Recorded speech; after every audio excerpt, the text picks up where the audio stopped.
একজন মানুষ সর্বপ্রথম কোন জিনিসের প্রেমে পড়ে জানেন? কথার প্রেমে পড়ে। কিসের? কথার প্রেমে পড়ে। কথার ধরন, কণ্ঠস্বর, তার অ্যাটিটিউড, তার শব্দের জাদু, এটা মানুষের হৃদয়কে জয় করে ফেলে। আল্লাহ রাসূল সাল্লাল্লাহু আলাইহি ওয়া আলিহি ওয়াসাল্লাম তিনি নিজেও বলেছেন, ওয়া ইন্না মিনাল বায়ানি লা সিহরা, কিছু কিছু বক্তব্যের মধ্যে জাদু আছে। তো রাসূল সাল্লাল্লাহু আলাইহি ওয়াসাল্লামের এই এলোকোয়েন্স ছিল, এলোকোয়েন্স। তিনি বলতেন, উতিতু জাওয়ামিউল কালিম, আল্লাহ তাআলা আমাকে সর্বমর্ম বাচন ভঙ্গির অধিকারী করেছেন। মানে উনি যেটা বলতেন এটা ছিল very precise in wording but comprehensive in meaning.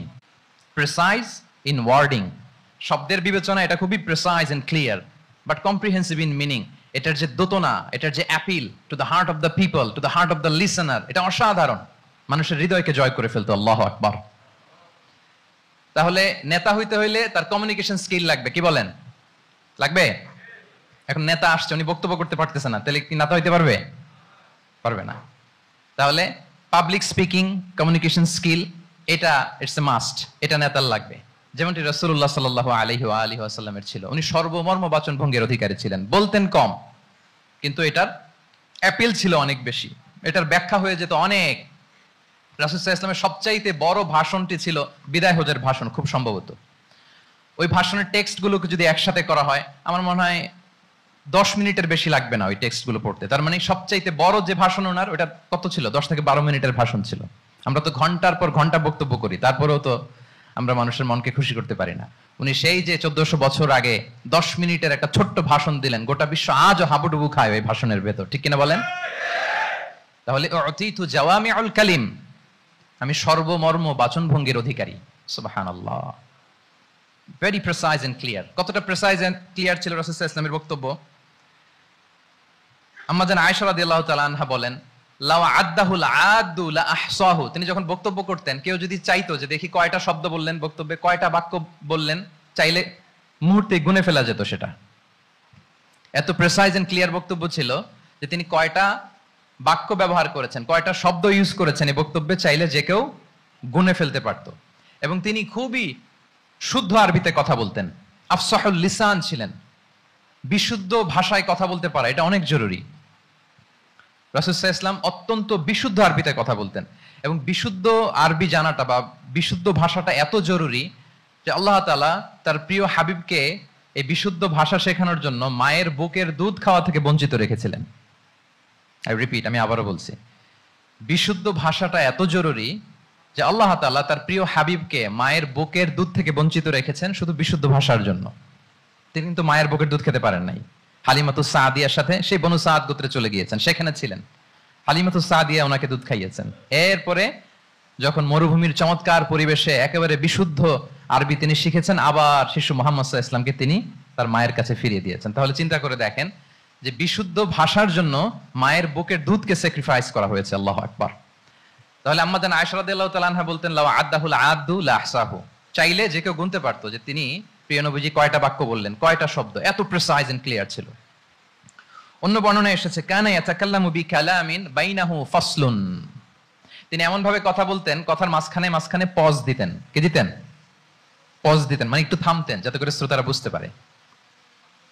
ইয়াতাকাল্লামু বিকালামিন বাইনাহু ফাসলুন, বলতে বলতে মাঝে মাঝে একটা পজ দিতেন যাতে সবাই বুঝতে পারে।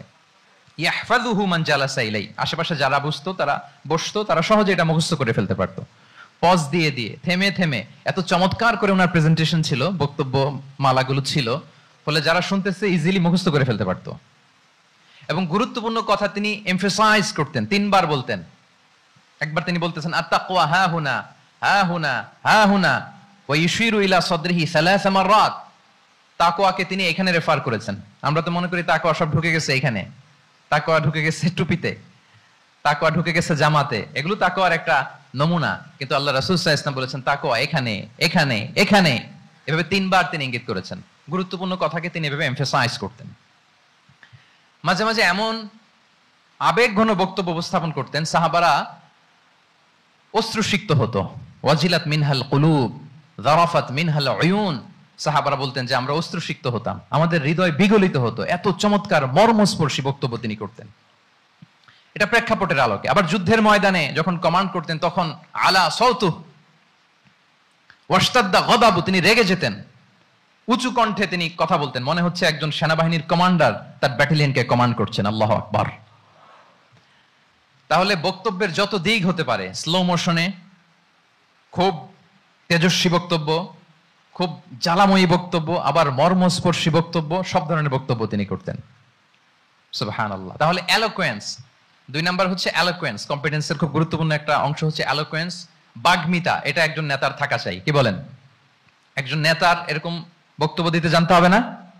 আল্লাহ রাসূল সাল্লাল্লাহু আলাইহি ওয়া আলিহি ওয়াসাল্লাম তিনি ঠিক এইভাবে বক্তব্য করতেন। মাঝে মাঝে তিনি ইমোশনাল ইন্টেলিজেন্স ইউজ করতেন, মানে আবেগ অনুভূতিকে নাড়িয়ে দিয়ে শ্রোতাকে প্রভাবিত করে ফেলা। স্পিরিচুয়াল ইন্টেলিজেন্স বা ইমোশনাল ইন্টেলিজেন্স তিনি বক্তব্যের মধ্যে ব্যবহার করতেন। এমন ভাবে তিনি নাসিহাত করতেন, এমন ভাবে কথা বলতেন, মানুষের আবেগ অনুভূতিকে তিনি নাড়িয়ে দিতেন। আল্লাহু আকবার। ছোট্ট একটা উদাহরণ এখানে আমি হাজির করি। আপনারা হুনাইনের যুদ্ধের কথা নিশ্চয়ই শুনেছেন। কত হিজরিতে হয়েছিল? হ্যাঁ, আজকে তো অনেক পুরস্কার বিজয়ীদেরকে দেখলাম আমরা, মাশাআল্লাহ। কত? 8ম হিজরি। তার মানে মক্কা বিজয়ের ইমিডিয়েট পরেই, কয়েক সপ্তাহ পরেই তো হুনাইনের যুদ্ধ হয়েছিল। তো এই হুনাইনের যুদ্ধে অনেক ওয়ার বুটিজ মুসলমানদের করতলগত হয়েছিল, মানে অনেক গানিমাত, অনেক সম্পদ ওনারা যুদ্ধ শেষে যুদ্ধলব্ধ সম্পদ হিসেবে পেয়েছিলেন। 24,000 উট। কত উট? 24,000 উট, প্রায় 40,000 ভেড়া। এত পরিমাণ গনিমত যখন রাসূল সাল্লাল্লাহু আলাইহি ওয়াসাল্লাম পেলেন, তিনি এগুলো বন্টন করতে শুরু করলেন। কিন্তু রাসূল সাল্লাল্লাহু আলাইহি ওয়াসাল্লাম তিনি বন্টন করতে যে আনসারী সাহাবীদেরকে, অর্থাৎ মদিনার যে সাহাবারা, তাদেরকে কিছুই দিলেন না, বরং তিনি মক্কার সাহাবাদেরকে দিলেন, অন্যান্য গোত্রের লোকদেরকে দিলেন, আশেপাশের সবাইকে দিলেন, কিন্তু দিলেন না কাদেরকে? আনসারী সাহাবীদেরকে। ফলে এত বিশাল ওয়ার বুটিজ, এর মধ্যে থেকে কিছুই আনসারীরা পেল না। ওনাদের মধ্যে ক্ষোভের জন্ম নিল, ওনাদের মধ্যে একটু অসন্তোষ তৈরি হলো, ক্ষোভের জন্ম হলো, এবং ক্ষোভ থেকে ওনারা সমালোচনা করতে আরম্ভ করলেন আল্লাহ রাসূল সাল্লাল্লাহু আলাইহি ওয়াসাল্লামের। এবং সমালোচনা করতে করতে এটা এমন পর্যায়ে চলে গেল, এক পর্যায়ে তারা বলতে আরম্ভ করলো যে আমরা ওনার জন্য জান দিলাম, জীবন দিলাম, আজকে উনি এত সম্পদ পেয়ে সব নিজ এলাকার লোকদের মাঝে বন্টন করে দিল, এটা কি ঠিক করলো উনি? আল্লাহ তাআলা আল্লাহর নবীকে ক্ষমা করুক, আল্লাহ তার রাসূলকে ক্ষমা করুক। মানে কেমন যেন রাসূল একটা ভুল করে ফেলছেন, রাসূল সাল্লাল্লাহু আলাইহি ওয়াসাল্লাম ওনাদেরকে দিতে বাধ্য ছিলেন, এটা যেহেতু দেন নাই, আল্লাহ তার রাসূলকে ক্ষমা করুক, এরকম একটা কথা তারা বলে ফেললেন। তো এটা তো অনেক বড় কথা। আল্লাহ রাসূল সাল্লাল্লাহু আলাইহি ওয়া আলিহি ওয়াসাল্লাম যখন এই কথা শুনলেন, তখন তিনি আনসারী সাহাবীদেরকে জড়ো করে একটা গেট টুগেদার করে এমন ইমোশনালি ওনাদেরকে কাবু করলেন, ইমোশনাল ইন্টেলিজেন্স ইউজ করলেন। এখানে তারা এসেছিল ক্ষোভ নিয়ে, অসন্তোষ নিয়ে, পরে সবাই কান্না করে রাসূল সাল্লাল্লাহু আলাইহি ওয়াসাল্লামের কাছে ক্ষমা চেয়ে সেই মজলিস থেকে উঠতে বাধ্য হয়েছে। তিনি সবাইকে ডেকে বললেন, ইয়া মা'আশারাল আনসার, আলাম আতিকুম দুল্লালান ফাহাদাকুমুল্লাহ ওয়া আলাতান ফাআগনাকুমুল্লাহ ওয়া আ'দাআন ফাআল্লাফাল্লাহু বাইনা কুলুবিকুম। চমৎকার চমৎকার এক্সপ্রেশন, যে ওহে আনসাররা, আমি কি তোমাদেরকে পথভ্রষ্ট পাইনি, পথহারা পাইনি? আমার ওসিলায় তোমরা হেদায়েতের দেখা পেয়েছো। আমি কি তোমাদেরকে নিঃস্ব পাইনি? আমার ওসিলায় তোমরা সমৃদ্ধ হয়েছে, সম্পদশালী হয়েছে। আমি কি তোমাদেরকে যুদ্ধরত অবস্থায় পাইনি? আউস খাজরাজ তোমরা তো ফাইট করতেছিলে ইচ আদার, আমি যে তোমাদের মধ্যে সম্প্রীতি আর ভালোবাসার মেলবন্ধনে তোমাদেরকে একত্রিত করে দিলাম। আওয়াজাতুম ফি আনফুসিকুম ফি লুআআতিন মিনাদ দুনিয়া, আর দুনিয়ার সামান্য কিছু জিনিসের কারণে তোমরা মনে কষ্ট পাচ্ছ, যেটা দিয়ে আমি কিছু নমুসলিমদের হৃদয়কে আকৃষ্ট করছিলাম। তাআল্লাফতু বিহা কওমান লিউসলিমু ওয়া ওয়াকালতুকুম ইলা ইসলামিকুম, আমি কিছু নমুসলিমদেরকে এগুলো দিয়ে তাদের হৃদয়টাকে ইসলামের প্রতি আরো অ্যাট্রাক্টেড করতেছিলাম, আর তোমাদেরকে তোমাদের ইসলামের উপরই আমি ছেড়ে দিয়েছি। আমি জানি আমার আনসাররা, তাদের হৃদয়ে যে ইসলাম আছে এটাই তাদের জন্য যথেষ্ট। আমা তারদাউনা আইয়াযহাবান নাসু বিশ-শাতি ওয়াল বাঈর ওয়া তারজিউনা বিরাসূলিল্লাহি ফি রিহালিকুম, won't you be happy that people go back to their country with sheep and camel and you go back to your country with Rasulullah? আল্লাহু আকবার। তোমরা কি এতে খুশি হবে না মানুষ উট আর ভেড়া নিয়ে তাদের এলাকায় ফিরবে, আর তোমরা আল্লাহর রাসূলকে নিয়ে তোমাদের এলাকায় ফিরবে? এরকম একটার পর একটা ইমোশনালি রাসূল সাল্লাল্লাহু আলাইহি ওয়াসাল্লাম যখন আনসার সাহাবীদেরকে কাবু করতে লাগলেন, ওনারা এমন ভাবে কান্নার রোল জুড়ে দিল, এমন ভাবে অনুতপ্ত হলো, কাঁদতে শুরু করলো। পরে এরা বলতে আরম্ভ করলো, আমি তো 2-1টা বাক্য বললাম, লম্বা চূড়া মন মাতানো বক্তব্য, হৃদয়স্পর্শী বক্তব্য।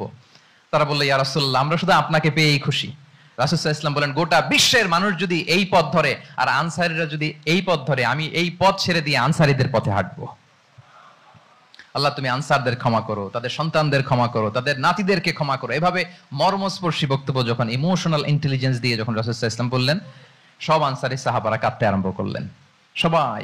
ফাবাকাল কওমু হাত্তা আখদালু লুহাহুম, তাদের প্রত্যেকের দাড়ি ভিজে গেল, এমন কান্না জুড়ে দিল। আল্লাহু আকবার। তাহলে এটা ছিল রাসূল সাল্লাল্লাহু আলাইহি ওয়াসাল্লামের বক্তব্যের মাধ্যমে শ্রোতাদের মাঝখানে প্রভাব সৃষ্টি করার ক্ষমতা। চিন্তা করতে পারেন, হৃদয় কেঁপে ওঠে না এই কথা শুনলে? Won't you be happy people go back to their home with sheep and camel and you take the messenger of Allah with you.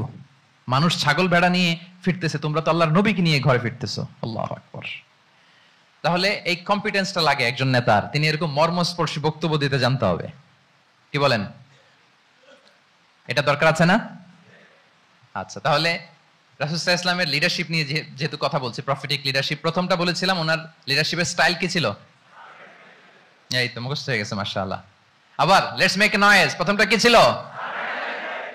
Servant leadership. দুই নম্বরে এলোকুয়েন্স, বাগ্মিতা, বক্তব্যের পারঙ্গমতা চাই একজন নেতার মধ্যে, যেটা আল্লাহ রাসূল সাল্লাল্লাহু আলাইহি ওয়াসাল্লামের ছিল।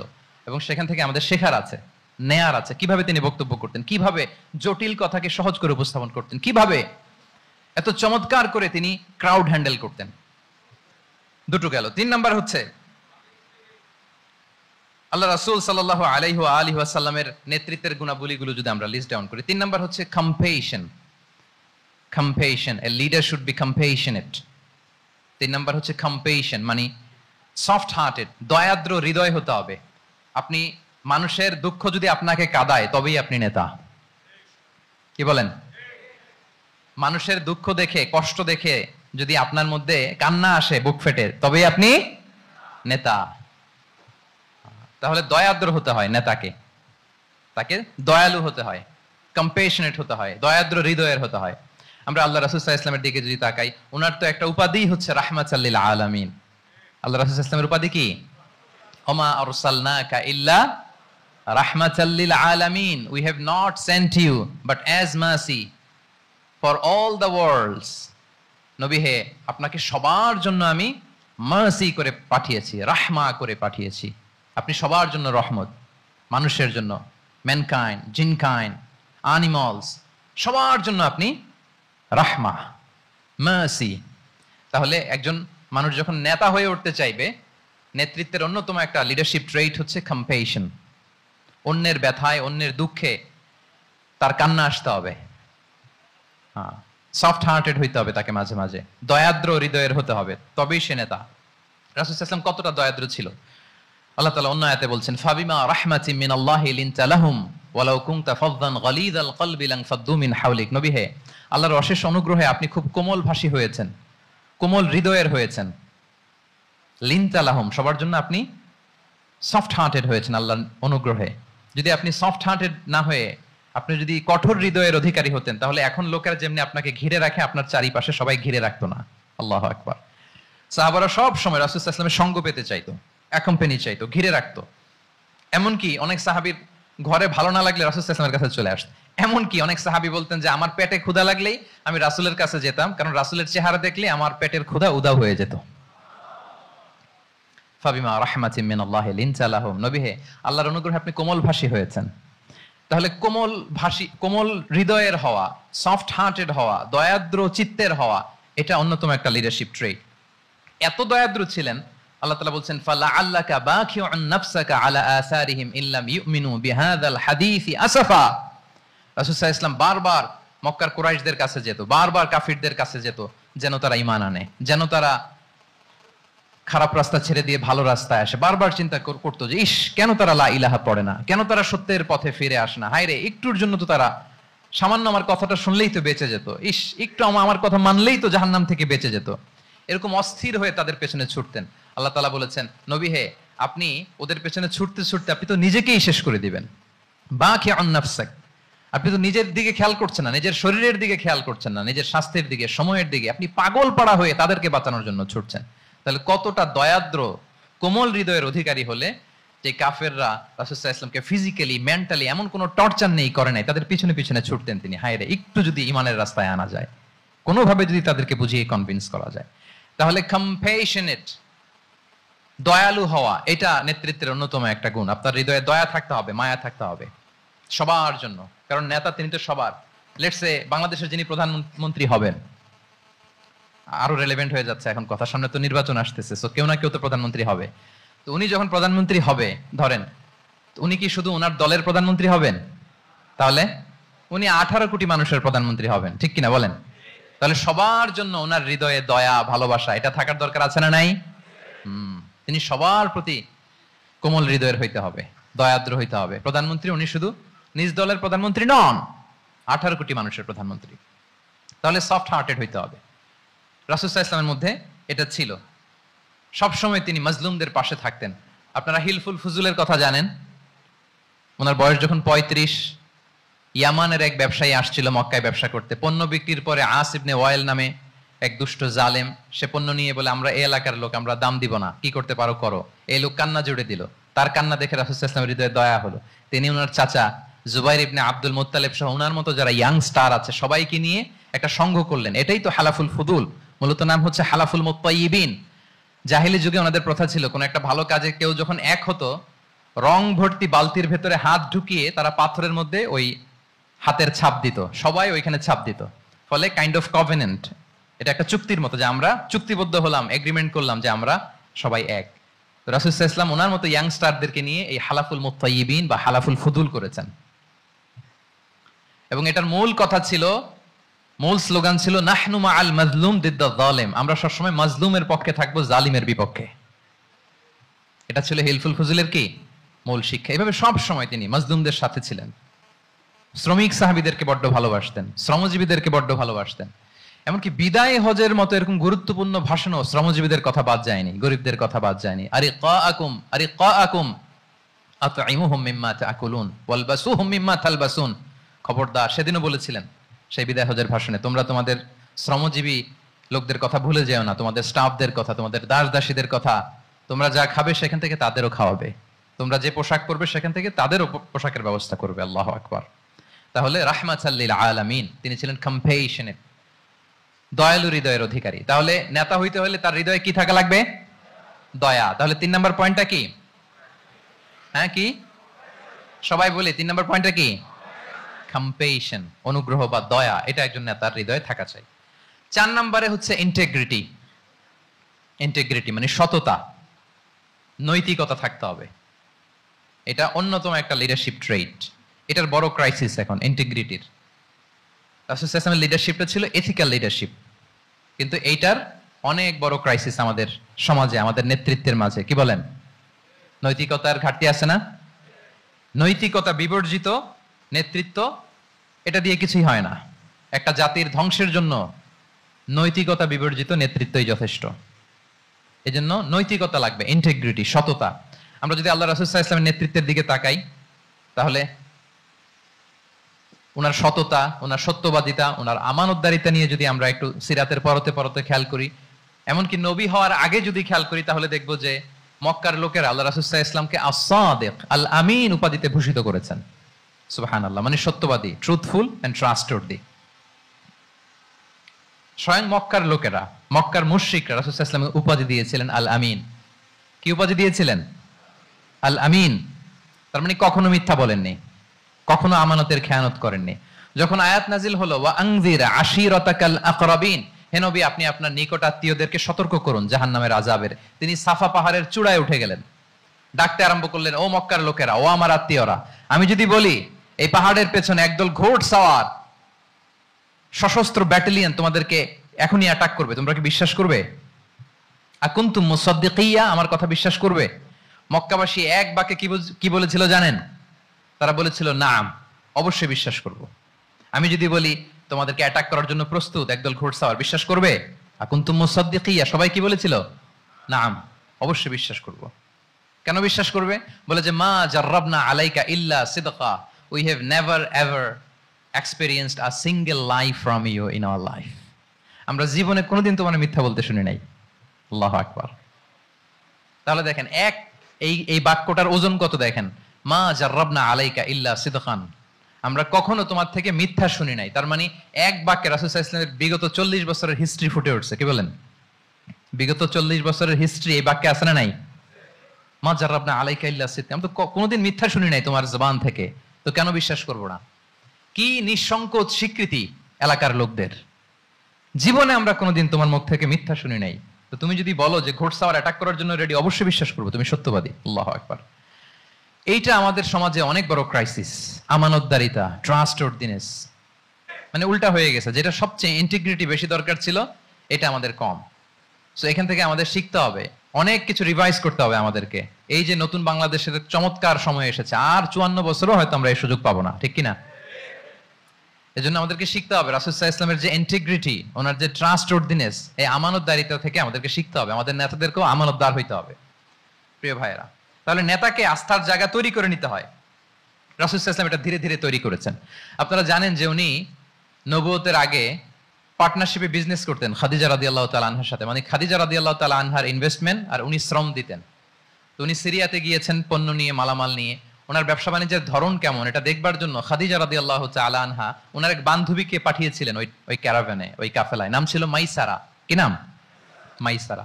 তো মাইসারাকে বলেছে, মাইসারা তুমি দেখবা যে টাকা পয়সা আবার উল্টাপাল্টা করে কিনা, ঠিকঠাক মতো ব্যবসা করে কিনা, আমার huge investment, on behalf of me তুমি এই ক্যারাভানে থাকবে আর দেখবে যে মোহাম্মদ ঠিকঠাক বিজনেসটা করে কিনা। আল্লাহু আকবার। মাইসারা এই সফর শেষে এসে খাদিজা রাদিয়াল্লাহু তাআলা আনহার কাছে এমন পজিটিভ রিভিউ দিয়েছে, এই রিভিউ শুনেই খাদিজা রাদিয়াল্লাহু তাআলা আনহা বিষ্ণু ইসলামকে বিয়ে করার জন্য রাজি হয়ে গেছেন। আলহামদুলিল্লাহ। মাইসারা এসে রিভিউ দিতে লাগলো যে মোহাম্মদ সে সবার চেয়ে আলাদা সাল্লাল্লাহু আলাইহি ওয়াসাল্লাম। তার ওঠা বসা, তার চলন বলন, তার কথন, তার ডিলিংস, তার লেনদেন সব আলাদা, অসাধারণ তিনি। আল্লাহু আকবার। তিনি অসাধারণ। তাহলে মাইসারার রিভিউ শুনে আল্লাহু আকবার খাদিজা রাদিয়াল্লাহু তাআলা আনহা তিনি অবাক হয়ে গেলেন এবং তিনি বিয়ের প্রস্তাব পাঠালেন। রাসূল সাল্লাল্লাহু আলাইহি ওয়াসাল্লামের এই আমানতদারিতায় মুগ্ধ হয়ে কি করলেন? বিয়ের প্রস্তাব পাঠালেন। তাহলে কি পরিমাণে ট্রাস্টওয়ার্দিনেস ওনার ছিল। এবং মজার ব্যাপার, আরো মজার ব্যাপার হচ্ছে, মক্কার কুরাইশরা, মক্কার লোকেরা রাসূল সাল্লাল্লাহু আলাইহি ওয়াসাল্লামের কাছে এসে আমানতের সম্পদ গচ্ছিত রাখতো। আবু জাহেলের কাছে রাখতো না, উতবা, শাইবা, ওয়ালিদ ইবনে মুগিরা কারো কাছে রাখতো না। খেয়াল করে দেখেন, দল করে আবু জাহেলের, দল করে কার? কিন্তু আমানত রাখে কার বাসায়? কি অবাক করা কাণ্ড না? কর্মী হচ্ছে আবু জাহেলের, কিন্তু আমানতের সম্পদ রাখে কার কাছে? মুহাম্মদ সাল্লাল্লাহু আলাইহি ওয়াসাল্লামের বাসায়। রাসূল সাল্লাল্লাহু আলাইহি ওয়াসাল্লাম যেদিন হিজরত করবেন, উনি সাইয়েদনা আলী রাদিয়াল্লাহু তাআলা আনহুকে অ্যাসাইন করে গিয়েছেন যে আলী তুমি থাকো, তুমি কয়েকদিন পরে মদিনায় হিজরতে যাবা, আমার কাছে যত আমানতের সম্পদ আছে এগুলো তুমি আগে বিলি করে তারপরে যাবে। রাসূল সাল্লাল্লাহু আবু বকর রাদিয়াল্লাহু তাআলা আনহুকে নিয়ে চলে গেলেন। আলী রাদিয়াল্লাহু তাআলা আনহুর টানা 3 দিন লেগেছে যে ডেপোজিট গুলো রাসূল সাল্লাল্লাহু আলাইহি ওয়াসাল্লামের কাছে ছিল, আমানতের যে জিনিসগুলো ছিল এগুলো বন্টন করতে সাইয়েদনা আলী রাদিয়াল্লাহু তাআলা আনহু 3 দিন সময় নিয়েছেন। 3 দিন। এত পরিমাণ আমানতের সম্পদ রাসূল সাল্লাল্লাহু আলাইহি ওয়াসাল্লামের কাছে ছিল। আল্লাহু আকবার।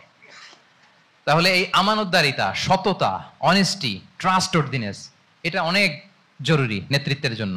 নেতা হতে চাইলে তাকে আমানতদার হইতে হবে। যদি একজন ট্রু লিডার কেউ হতে চায়, তার মধ্যে আমানতদারিতা চাই। কি চাই? আমানতদারিতা। তাহলে ইন্টিগ্রিটি। 4 নাম্বার পয়েন্ট কি ছিল? ইন্টিগ্রিটি। আপনারা বোরিং হচ্ছেন না তো? কষ্ট হচ্ছে? আচ্ছা, 5 নম্বরে হচ্ছে গুড ইন্টারঅ্যাকশন উইথ ফলোয়ার্স।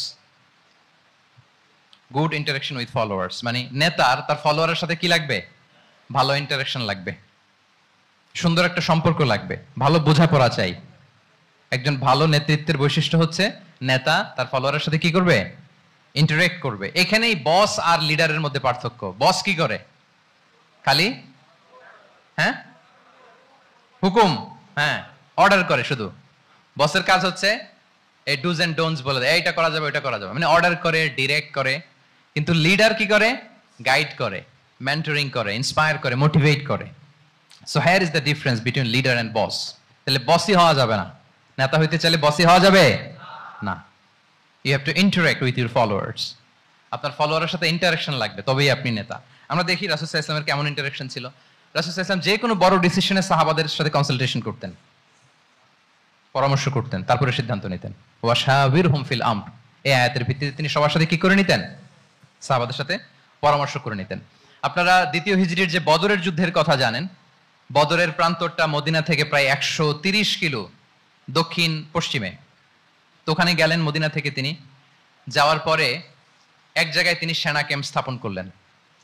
স্থাপন করার পরে হাব্বাব ইবনুল মুনজির রাদিয়াল্লাহু তাআলা আনহু তিনি জিজ্ঞেস করলেন, ইয়া রাসূলুল্লাহ, এই যে আপনি এই জায়গায় বদরের প্রান্তরে সেনা শিবির স্থাপন করলেন, সেনা ক্যাম্প স্থাপন করলেন, এটা কি আল্লাহর দেখিয়ে দেয়া কোনো জায়গা নাকি আপনার ইচ্ছায়?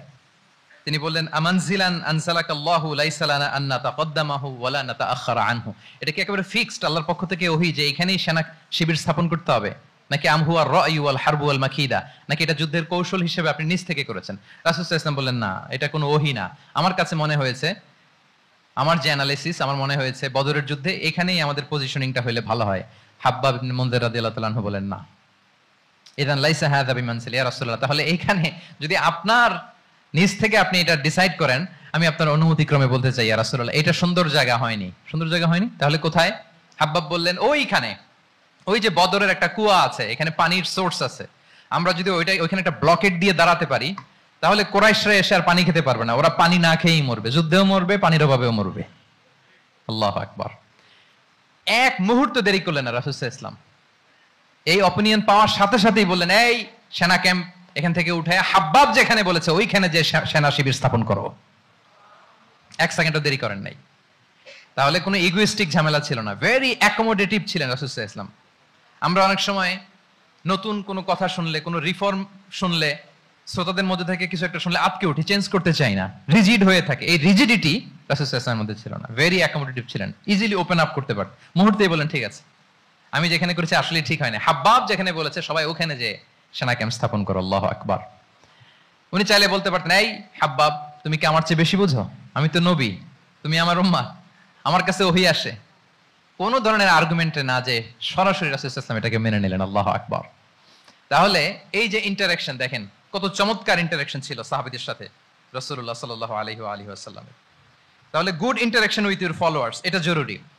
আমরা যদি খন্দকের ঘটনা দেখি, খন্দকের যে পরীক্ষা খনন করা হয়েছিল, এটা কিন্তু কোনো মদিনার বা মক্কার কোনো আরাবিয়ান সাহাবাদের কাছ থেকে এই পরামর্শ আসেনি, এসেছে কার কাছ থেকে? সালমান আল ফারিসি। বাড়ি কই? সেই ইরান, ইয়ামান না, ইরানে। উনি হি ওয়াজ পার্সিয়ান, উনি ইরান থেকে আসছে। ফারিসি, সালমান আল ফারিসি, পারস্য থেকে আসা। উনার কথা অনুযায়ী তিনি বলেছেন সালমানু মিন্না আহলাল বাইত, উনাকে আহলে বাইতের স্ট্যাটাস তিনি দিয়েছেন। আল্লাহু আকবার। তাহলে ইজিলি তিনি সাহাবীদের কাছ থেকে চমৎকার অপিনিয়ন আসলে সেটাকে পিক করতেন এবং তাদের সাথে চমৎকার ইন্টারঅ্যাকশন ছিল। সাহাবীদের সাথে, ফলোয়ারদের সাথে ওনার কতটা গভীর ইন্টারঅ্যাকশন ছিল, ছোট্ট একটা হাদিস বলে, হাদিসটা সহিহ মুসনাদে আহমদ ইবনে হাম্বলে এসেছে, আমি এই পয়েন্টটা শেষ করছি। রাসূল সাল্লাল্লাহু আলাইহি ওয়াসাল্লামের যুগে এক সাহাবী ছিল, তার নাম ছিল যাহির ইবনে হারাম আল আশজাঈ। যাহির, সাহাবীর নাম কি? সবাই বলুন, কি নাম? যাহির রাদিয়াল্লাহু তাআলা। উনি মদিনায় থাকতেন না, উনি মরুপল্লীতে থাকতেন, মানে বেদুইন ছিলেন আর কি। মদিনা তো শহর, সিটি, উনি সিটিতে থাকতেন না, উনি থাকতেন মরুপল্লীতে। ওখানে তিনি অর্গানিক ফলমূল, শাকসবজি চাষ করতেন। রাসূল সাল্লাল্লাহু আলাইহি ওয়াসাল্লাম ওনার এই অর্গানিক ফলমূল আর শাকসবজি খুব পছন্দ করতেন, ফলে উনি প্রায় সেই মরুপল্লী থেকে রাসূল সাল্লাল্লাহু আলাইহি ওয়াসাল্লামের জন্য অর্গানিক ফ্রেশ ফ্রুট আর শাকসবজি মদিনায় নিয়ে আসতেন এবং এগুলো ফ্রিতে দিতেন রাসূল সাল্লাল্লাহু আলাইহি ওয়াসাল্লামকে অ্যাজ এ গিফট, উপহার হিসেবে। রাসূল সাল্লাল্লাহু আলাইহি ওয়াসাল্লামকে মরুপল্লী থেকে চাষ করে আনা ফলমূল, শাকসবজি দিতেন, আর কিছু শাকসবজি ফলমূল তিনি মদিনার বাজারে বিক্রি করতেন।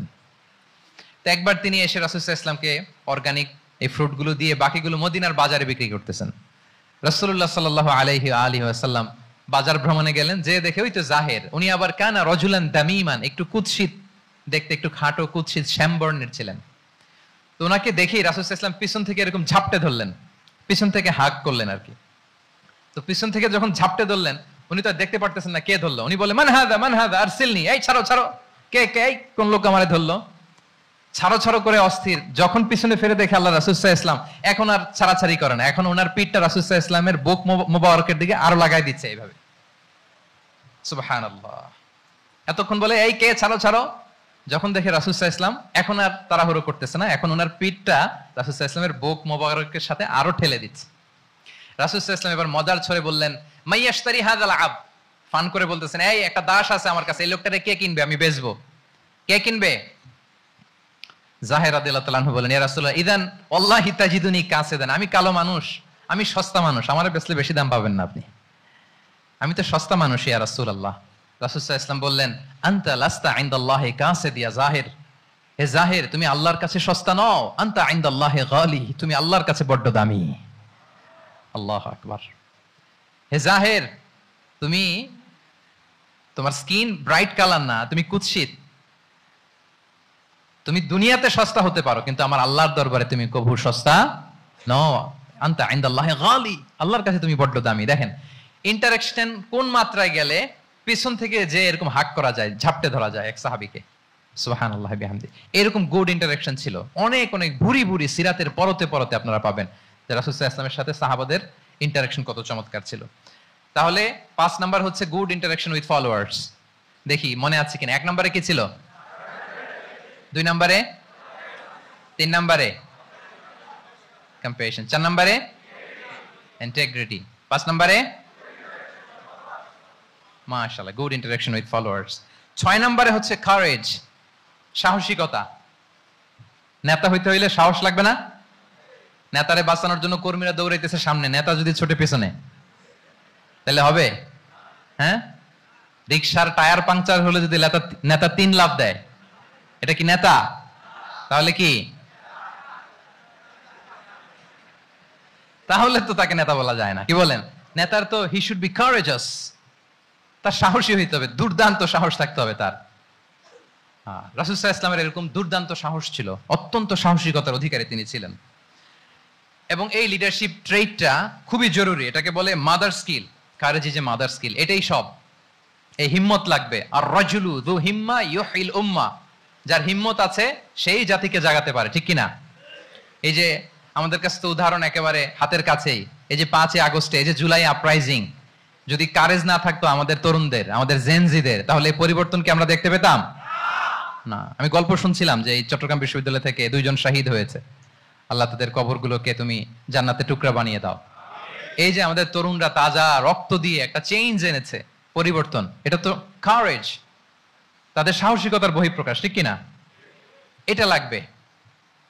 কেউ যদি লিড দিতে চায়, লিডার হতে চায়, তার এটা লাগবে, মাস্ট। রাসূল সাল্লাল্লাহু আলাইহি ওয়াসাল্লাম অত্যন্ত সাহসী ছিলেন। 2-1টা উদাহরণ আমরা সিরাত থেকে দেখি। একবার মদিনাতে রাত্রিবেলা বিকট একটা আওয়াজ হলো, বিকট বিকট আওয়াজ, এত আওয়াজ সবাই ঘুম থেকে জেগে গেল। ঘুম থেকে জেগে সবাই হতভম্ব, কিরে এত আওয়াজ তো মদিনাতে কখনো শুনি না। ঘটনা কি? কেউ ঘোড়া নিয়ে, কেউ উট নিয়ে, কেউ খচ্চর নিয়ে, কেউ এমনি খালি পায়ে ছুটতে আরম্ভ করলো আওয়াজের দিকে, দেখি যাই কোথায় কি হলো। সবাই ছুটতে ছুটতে মাঝপথে যেয়ে দেখে রাসূল সাল্লাল্লাহু আলাইহি ওয়াসাল্লাম আওয়াজ কোথায় হয়েছে, কোত্থেকে হয়েছে দেখে ফিরে আসতেছে আর বলতেছে লান তুরাউ লান তুরাউ, ডোন্ট ওয়ারি ডোন্ট ওয়ারি, আরে ভয় নাই ভয় নাই, দেখে আসছি আমি, আল্লাহু আকবার, ভয় নাই আমি দেখে আসছি, এভরিথিং ইজ ফাইন দেয়ার, সব ঠিক আছে, যাও ফিরো ফিরো মদিনায় ফিরো। সবাই ভয় পেয়ে ঘোড়া টোরা ও ঠাকিয়ে ছুটতে আরম্ভ করছে। অনেক দূর যাওয়ার পরে দেখে রাসূল সাল্লাল্লাহু আলাইহি ওয়াসাল্লাম আবু তালহা রাদিয়াল্লাহু তাআলা আনহুর একটা খুবই ক্ষিপ্ত ঘোড়া নিয়ে উনি দেখে ভিজিট করে ফিরে আসতেছেন। সুবহানাল্লাহ। তাহলে বিপদ ঘটলে নেতা থাকতে হবে কই? সামনে না পেছনে? আমাদের নেতারা থাকে কই? নাকি পেছনেও খুঁজে পাওয়া যায় না? It's a big crisis. নেতা থাকবে কোথায়? Front liner. Leader should be front liner. উনি তো লিড দিবে, নেতৃত্ব দিবে। এখন ওনারা যদি খুঁজে পাওয়া না যায় তাহলে থাকবে কিছু না। এই যে শিখতে হবে আমাদের, যেমনটা রাসূল সাল্লাল্লাহু আলাইহি ওয়াসাল্লাম করলেন। বিকট আওয়াজ, উনি আগে চলে গেছে, কাউকে না বলে দেখে দেখে চলে আসতেছে। আল্লাহু আকবার। হুনাইনের যুদ্ধে এক পর্যায়ে মুসলমানরা পর্যদুস্ত হয়ে যাচ্ছিল, আপনারা অনেকে জানেন। To make the long story short, পুরো ঘটনাটা আমি আনবো না। সাহাবারা দিক বিদিক ছুটতে আরম্ভ করলো। পাহাড়ের উপর থেকে এমন প্রবল বেগে তীর ছোড়া হচ্ছিল, সাহাবারা টিকতে পারছিল না, কেউ এদিকে কেউ ওদিকে। রাসূল সাল্লাল্লাহু আলাইহি ওয়াসাল্লাম এই তীর তলোয়ারকে উপেক্ষা করে সামনে যেয়ে দাঁড়ালেন ঢালের মতো, আর বললেন আনা নাবিয়্যু লা কাযিব আনা ইবনু আব্দুল মুত্তালিব। এই সাহাবারা, আনা নাবিয়্যু লা কাযিব, আমি সত্য নবী, আমার দিকে ফেরো, I am the grandson of Abdul Muttalib, আমি দাঁড়িয়ে আছি, ফেরো। রাসূল সাল্লাল্লাহু আলাইহি ওয়াসাল্লামের যখন এই সাহসী স্টেটমেন্ট তারা পেলেন, আবার আল্লাহু আকবার ধ্বনি নিয়ে সাহাবারা সামনের দিকে এগিয়ে গেছেন। এই যে আগালেন, আর পিছু ফিরলেন না, হুনাইন জয় করেই ছাড়লেন। আল্লাহু আকবার। তাহলে ইতিহাসের পরতে পরতে, সিরাতের পরতে পরতে আমরা দেখবো যে রাসূল সাল্লাল্লাহু আলাইহি ওয়াসাল্লাম হি ওয়াজ এ হাইলি কারেজাস, অনেক সাহসী একজন ব্যক্তিত্ব ছিলেন, অত্যন্ত সাহসী পুরুষ ছিলেন। তাহলে নেতা হইতে হইলে তার কি লাগবে? সাহসিকতা লাগবে, তার তো লিড দিতে হবে ফ্রন্ট লাইন থেকে। এবং কাপুরুষতা, ভীরুতা, এটা থেকে রাসূল সাল্লাল্লাহু আলাইহি ওয়াসাল্লাম পানাহ চেয়েছেন। আল্লাহুম্মা ইন্নী আউযু বিকা মিনাল হাম্মি ওয়াল হাসান ওয়া আউযু বিকা মিনাল আজজি ওয়াল কাসাল ওয়া আউযু বিকা মিনাল জুবনি ওয়াল বুখল। জুবন মানে কি? ভীরুতা, কাপুরুষতা। হে আল্লাহ, আমি ভীরুতা থেকে, কাপুরুষতা থেকে পানাহ চাই। আমরা যেন কাপুরুষ না হই, আমরা যেন ভীরু না হই, আমরা যেন সত্যের বীর সেনানী হয়ে আবু সাইদের মতো এরকম দুই হাত প্রসারিত করে দাঁড়াতে পারি, ঠিক কিনা? এই যে কারেজাস আবু সাইদ, হ্যাঁ, is the icon of courage of Bangladesh, কি বলেন? এই যে বুক টান টান করে যে হাত দুইটা প্রসারিত করে দাঁড়ালো, আল্লাহু আকবার, গোটা বিশ্ব এখন তাকে আইকনিক ফিগার হিসেবে মেনে নিস, কি বলেন?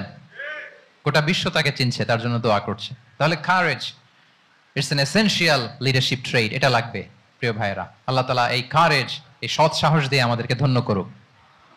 কটা গেল? 6টা। 7 নম্বরে হচ্ছে কনফ্লিক্ট রিজলভিং এবিলিটি। বিরোধ নিষ্পত্তি করার মতো যোগ্যতা থাকতে হবে নেতার। অর্থাৎ নেতা হইতে হবে এমন যে বিরোধকে নিষ্পত্তি করে দিতে পারে, মিটমাট করে দিতে পারে, ঝগড়া লাগলে মিটাই দিতে পারে। এটা গুরুত্বপূর্ণ কোয়ালিটি না নেতার জন্য, কি বলেন? রাসূল সাল্লাল্লাহু আলাইহি ওয়াসাল্লামের কিন্তু এটা ছিল, বিরোধ নিষ্পত্তি করা। রাসূল সাল্লাল্লাহু আলাইহি ওয়াসাল্লাম মক্কা থেকে মদিনায় যে 1 ঘন্টায় বছরের পর বছর চলে আসা যুদ্ধ, they use to fight each other, Aus and Khazraj, 1 ঘন্টায় যুদ্ধ থামাই দিয়েছেন। আল্লাহু আকবার। He was a very good mediator and arbitrator. রাসূল সাল্লাল্লাহু আলাইহি ওয়াসাল্লাম অত্যন্ত ভালো মধ্যস্থতাকারী ছিলেন, ভালো মধ্যস্থতাকারী তিনি ছিলেন। তিনি থামিয়ে দিতে পারতেন, বিরোধকে থামাতে পারতেন। আপনারা জানেন যে মক্কায় একবার সম্ভবত অগ্নিকাণ্ডের কারণে কাবা ঘর জ্বলে গিয়েছিল, ধ্বংস হয়েছিল, কিছু অংশ নষ্ট হয়ে গিয়েছিল। কাবাকে রিনোভেট করা হয়েছিল, ফলে কাবার একটা কর্নারে যে ব্ল্যাক স্টোন কর্নার, রুকনুল হাজারিল আসওয়াদ, হাজরে আসওয়াদ পাথরকে সরিয়ে রাখা হয়েছিল। এখন কাবা যখন পুনর্নির্মাণ শেষ, ওই হাজরে আসওয়াদ পাথরকে আবার তার জায়গায় রাখা হবে। কিন্তু কে রাখবে? সবাই রাখতে চায়, সব দলের নেতারা বলে আমরা রাখবো। এক দলের নেতা বলে যে আমি রাখবো, এটা অনেক very prestigious and dignified issue, এই প্রেস্টিজ আমরা কাউকে নিতে দিব না। আরেক দলের নেতা বলে না, আমাদের পাওয়ার বেশি, আমরা রাখবো। আরেক দলের নেতা বলে যে না, এটা আমাদেরই। আরেকজন বলে রক্তের গঙ্গা বইয়ে দিব মক্কায়, কিন্তু এই সম্মান হাত ছাড়া হতে দেব না। এখন জাতীয় 4 নেতা গেছে চারদিকে, সমাধান তো নাই। পাথর কয়টা? পাথর তো মাত্র একটা। ইন দ্য মিন টাইম রাসূল সাল্লাল্লাহু আলাইহি ওয়াসাল্লাম আসলেন। রাসূল সাল্লাল্লাহু আলাইহি ওয়াসাল্লামকে দেখেই সবাই হ্যাপি, সবাই বলে যা আমিনুন রাদিনা বি, এই তো আলামিন আসছে, ওই ফয়সালা করবে। সুবহানাল্লাহ, এই তো আলামিন আসছে, সেই ফয়সালা করে দিবে আমাদের মধ্যে। আল্লাহ রাসূল সাল্লাল্লাহু আলাইহি ওয়াসাল্লাম বললেন কি হয়েছে? এই ঘটনা। জাতীয় 4 নেতা বলে এই পাথর নিয়ে তারা নিজেরা রাখবে, কাউকে দিবেন। রাসূল সাল্লাল্লাহু আলাইহি ওয়াসাল্লাম বললেন ঠিক আছে, একটা চাদর নিয়ে আসো। চাদর নিয়ে আসা হলো। এবার জাতীয় 4 নেতা চাদরের 4 কর্নার ধরে দাঁড়ালো। রাসূল সাল্লাল্লাহু আলাইহি ওয়াসাল্লাম নিজ হাতে হাজরে আসওয়াদ তুলে চাদরের মাঝখানে রাখলেন। এবার 4 নেতাকে বললেন আসো তোমরা আমার সাথে। তারা আগাতে লাগলো। কাবা ঘরের সামনে যখন আসলো, রাসূল সাল্লাল্লাহু আলাইহি ওয়াসাল্লাম নিজ হাতে, ওনার বরকতময় হাতে আবার হাজরে আসওয়াদ ধরে ঠিক জায়গা মতো রেখে দিলেন। এতক্ষণ কিন্তু 4 নেতা কি বলছে? কাউরে ধরতে দিব না, কাউকে। কিন্তু এখন চাদরের কোনা ধরেই কি happy. This is called conflict resolving ability. একজন নেতার এরকম কনফ্লিক্ট, সমাজে যখন এই ধরনের বিরোধ তৈরি হয়, ঝামেলা তৈরি হয়, মারামারির মতো পরিস্থিতি তৈরি হয়, সংঘাতের মতো একটা সিচুয়েশন হয়, নেতা এটাকে রিজলভ করার ক্যাপাসিটি, এবিলিটি তার থাকতে হবে। আল্লাহ রাসূল সাল্লাল্লাহু আলাইহি ওয়াসাল্লামকে আল্লাহ তাআলা এটা দিয়েছিলেন। আল্লাহু আকবার। শুধু বড় বড় জিনিস না, ছোট ছোট জিনিসও করতে হয়। লেটস সে নিজ দলের নেতা কর্মীদের মধ্যে মারামারি, নিজ দেশের ভেতরে মারামারি, দেশের সাথে প্রতিবেশী দেশের বিরোধ, রিজিওনাল সুপার পাওয়ার হলে আশেপাশের অনেকগুলো দেশের মধ্যে বিরোধ, আপনাকে নেতা হয়ে এগুলো মিটমাট করে দিতে হবে। সুপার পাওয়ার যদি হয়ে যান, গোটা বিশ্বের যেখানে ঝামেলা লাগে, দেখেন না বড় বড় মোড়লরা কি করে? ওই কাতারে বসে বসে ওই আফগানিস্তান, তারপর ওই ইসরায়েল, কাতার মিলাই দিচ্ছে, দেখেন না এগুলো নিউজে আপনারা? This is called conflict resolving ability. কনফ্লিক্টকে রিজলভ করতে জানতে হয়। রাসূল সাল্লাল্লাহু আলাইহি ওয়াসাল্লাম এরকম রাষ্ট্রীয় পর্যায়ে, বড় বড় সামাজিক পর্যায়ে, এমনকি ফ্যামিলি অ্যাফেয়ার্স এর মধ্যে যত বিরোধ লাগতো, রাসূল সাল্লাল্লাহু আলাইহি ওয়াসাল্লাম মিলাই দিতেন। আল্লাহু আকবার। ফ্যামিলি কাউন্সিলিং, এজন্য প্রত্যেক ইমাম খতিবদের এই কাউন্সিলিং এর উপর ট্রেনিং নেওয়া দরকার। আমাদের পরিবারগুলো ভেঙে যাচ্ছে, পরিবারগুলো কি হচ্ছে? ভেঙে যাচ্ছে। আমি পশ্চিমা দেশে আমাদের অনেক স্কলারদের দেখেছি, যারা ইমাম এবং খতিব, তাদের আলাদা করে উইকলি 7 ঘন্টা, 8 ঘন্টা, 10 ঘন্টা এরকম রাখতে হয় ফ্যামিলি কাউন্সিলিং এর জন্য। যাদের মধ্যে বিরোধ, হাজবেন্ড ওয়াইফের ঝামেলা চলতেছে, উনি কাউন্সিলিং করে। এটা খুব জরুরি। আল্লাহ রাসূল সাল্লাল্লাহু আলাইহি ওয়াসাল্লাম এটা করতেন, সাহাবাদের মধ্যে করতেন, ইভেন নিজের স্ত্রীদের মধ্যেও করতেন। সহিহ বুখারীতে এসেছে, ওনার স্ত্রীদের মধ্যে 2টা গ্রুপ ছিল। পজিটিভলি নেন, 2টা গ্রুপ, আবার এটা ওই গ্রুপ মনে করেন না। অর্থাৎ মানবিক কারণে সামান্য যে জেলাসি থাকে এক স্ত্রীর সাথে আরেক স্ত্রীর, এটা তো খুব স্বাভাবিক। তো ওই ওনাদের মধ্যে একসাথে তো এট এ টাইমে খুব সম্ভবত 9 জন স্ত্রী বেঁচে ছিলেন। হাফসা রাদিয়াল্লাহু তাআলা আনহাকে কেন্দ্র করে একটা গ্রুপ, আয়েশা রাদিয়াল্লাহু তাআলা আনহাকে কেন্দ্র করে একটা গ্রুপ। তাদের মধ্যে অনেক কথাবার্তা, কিছু মানবিক কারণে যেগুলো হয়, এটা কিন্তু ছিল। রাসূল সাল্লাল্লাহু আলাইহি ওয়াসাল্লাম প্রায় ওনাদেরকে নিয়ে বসে এগুলো রিজলভ করে দিতেন। ওনার নিজের কন্যা ফাতেমা রাদিয়াল্লাহু তাআলা আনহার সাথে আলী রাদিয়াল্লাহু তাআলা আনহার যদি মনোমালিন্যের ঘটনা ঘটতো, এগুলো উনি রিজলভ করে দিতেন। এবং খুব কাছাকাছি ছিল কিন্তু ঘর। যারা মদিনায় মাআরিদুস সিরান নাবাবিয়া ওগুলোতে গিয়েছেন, দেখবেন যে রাসূল সাল্লাল্লাহু আলাইহি ওয়াসাল্লামের ঘরের পাশে অন্যান্য স্ত্রীদের ঘরগুলো একটার পর একটা পাশেই ফাতেমা রাদিয়াল্লাহু তাআলা আনহার ঘর। একবার তিনি দুপুরবেলা ফাতেমা রাদিয়াল্লাহু তাআলা আনহার ঘরে গেলেন, যে দেখেন যে ঘরে আলী রাদিয়াল্লাহু তাআলা আনহু নেই। তো জিজ্ঞেস করলেন যে তোমার হাজবেন্ড কোথায়? আইনা ইবনু আম্মি, কোথায় আলী কোথায়? তো বললেন যে কানা বাইনি ওয়া বাইনাহু শাই, আমাদের মধ্যে একটু ঝগড়াঝাটি হয়েছে আর কি, মনোমালিন্য হয়েছে। ফাগাদাবানি, উনি একটু রেগে গেছেন আমার উপর। ফাখারাজা ফালাম ইয়াকিল ইনদি, প্রত্যেকদিন খাওয়ার পরে তো এখানেই কাইলুলা করে, আজকের ঘরে কাইলুলা করে নাই, কই যেন চলে গেছে। তো কোথায় গেল? রাসূল সাল্লাল্লাহু আলাইহি ওয়াসাল্লাম লোক পাঠালো, খুঁজে দেখো আলী কোথায়। আলী রাদিয়াল্লাহু তাআলা আনহু উনি মনের কষ্ট নিয়ে মসজিদে নববীর মধ্যে শুয়ে আছেন। রাসূল সাল্লাল্লাহু আলাইহি ওয়াসাল্লাম খুঁজতে খুঁজতে মসজিদে নববীর ভেতরে গেলেন, দেখলেন যে উনি যে শুয়ে আছে, ওনার গায়ের জামাটা একপাশে পড়ে আছে আর বালুর মধ্যে ওনার শরীর পড়ে আছে। তো উনি ডাকলেন কুম ইয়া আবা তুরাব, কুম ইয়া আবা তুরাব, মানে হে বালির বাবা আলী, বালির বাবা আলী ওঠো ওঠো। মজা করে বললেন যে ইয়া আবা তুরাব, যেহেতু বালি লেগে আছে গায়ে, বালির বাবা আলী ওঠো। ওখান থেকে ধরে এনে ফাতেমা রাদিয়াল্লাহু তাআলা আনহার কাছে নিয়ে আসে, দুইজনকে পাশে বসিয়ে এই যে আবার মিটমাট। এটা ছিল রাসূল সাল্লাল্লাহু আলাইহি ওয়াসাল্লামের ডেইলি বেসিসে একটা অ্যাক্টিভিটি। কনফ্লিক্ট তিনি রিজলভ করে দিতেন। সেই বুখারীতে একটা অধ্যায় আছে, কিতাবুস সুলহি ফিল বুখারীতে আছে কিতাবুস সুলহ, এটার নাম, অধ্যায়টার নাম হচ্ছে কিতাবুস সুলহ, মানে মীমাংসা করে দেওয়ার অধ্যায়। একটা পরিচ্ছেদ আছে, পরিচ্ছেদের নাম হচ্ছে বাবু কওলিল ইমামি লি আসহাবিহি ইযহাবু বিনা নুসলিহ বাইনাহুম। রাসূল সাল্লাল্লাহু আলাইহি ওয়াসাল্লাম প্রায় বলতেন যে আমাকে নিয়ে যাও, আমি মিলাই দিব। ঝগড়া ঝাঁটি মারামারির কথা শুনলে রাসূল সাল্লাল্লাহু আলাইহি ওয়াসাল্লামের বিখ্যাত ডায়লগ এটা, উনি বলতেন আরে ঝগড়া, ইযহাবু বিনা, আমি আছি, আমারে নিয়ে যাও, আমি মিলাই দিব, আমাকে নিয়ে যাও, আমি সংশোধন করে দিব। আল্লাহু আকবার। তাহলে কনফ্লিক্ট রিজলভিং এবিলিটি এটা একজন নেতার থাকা চাই, কি বলেন? আচ্ছা, কয়টা গেল? কয়টা? 7:40 বেজে গেছে। আচ্ছা, 8 নম্বরে হচ্ছে visionary. Visionary, a leader should be futuristic, সময়ের আগে চলতে পারা, এটা নেতার কাজ। He should see beyond the boundary, out of the box. তাকে আউট অফ দ্য বক্স চিন্তা করতে হবে। কর্মীরা যদ্দূর দেখে এরপর থেকে নেতা দেখা শুরু করবে, তখন সেই হয়ে উঠবে নেতা। এটাকে বলে ভিশনারি।